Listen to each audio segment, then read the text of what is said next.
अगर आपका DD free dish का सेट बॉक्स आपको साउंड देना बंद कर दे तो आपको क्या करना होगा। तो ये छोटी सी वीडियो है, इसकी हेल्प से आप सारा कुछ समझने वाले हैं। ये जो सफ़ेद वाली और लाल वाली जो पिन दिखाई देती है ये आवाज़ की होती है। अगर इन पिनों के द्वारा आपकी टीवी या एलसीडी आवाज़ नहीं दे रही है तो क्या करना है। तो सबसे पहले एक मीटर लेकर आपको जहाँ पर एलएमबी का तार लगता है यानी कि जो लीड का तार लगता है उस जगह पर 19 या 18 वोल्ट चेक करना है। अगर वो वोल्ट मिल रहे हैं तो सीधे ऑडियो आईसी पर जाना है। ऑडियो आईसी की जो आउटपुट वाली पिन होती है उन पे 8 वोल्ट आते हैं, ठीक है, प्रॉपर। और जो जहाँ से इनपुट होती है यानी कि 8 नंबर की पिन उस पर प्रॉपर 16 वोल्ट आना चाहिए।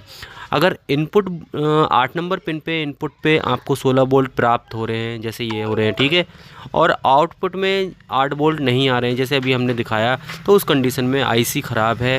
कारण या आईसी चेंज होना अनिवार्य है।